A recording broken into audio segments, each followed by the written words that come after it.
Probablement que les assemblées chrétiennes de Corinthe manquaient un peu d'allure et qu'il y avait du laisser-aller dans les tenues vestimentaires des hommes et des femmes.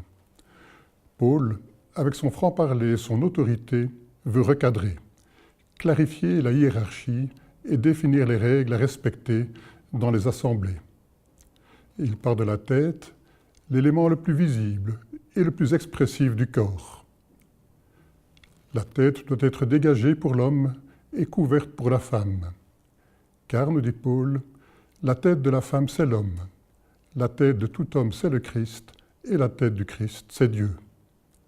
Et en plus, l'homme n'est pas créé à cause de la femme, mais la femme est créée à cause de l'homme.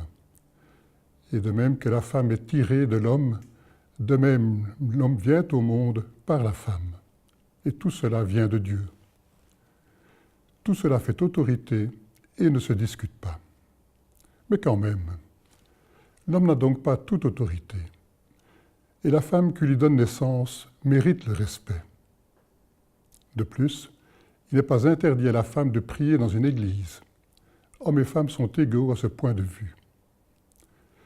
Loin de nous, bien sûr, cette logique de hiérarchie proposée par Paul. Dans le contexte de cette moitié du 1er siècle à Corinthe, marquait une forme de dignité dans la prière, pour les hommes et pour les femmes, était probablement utile. Et nous sommes sans doute plus proches du récit de la création de l'homme et de la femme en Genèse 1 qu'en Genèse 2. Dans Genèse 2, la référence de Paul, l'homme est endormi et la femme est créée à partir d'une côte que Dieu lui a extraite. Comme le dit Paul, la femme est créée à cause de l'homme.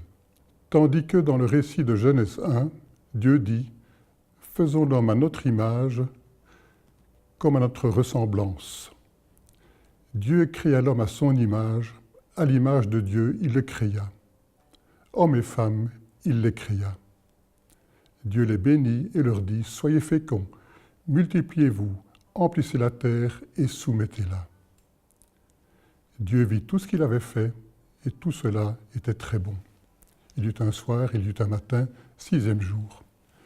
L'homme ou l'humain est créé pour devenir homme et femme, une structure privilégiée de relations et de fécondité à laquelle Dieu, dans son repos du 6e jour, se confie pour poursuivre avec lui la création d'un monde qui est loin d'être achevé. C'est une grande responsabilité pour tous les chrétiens.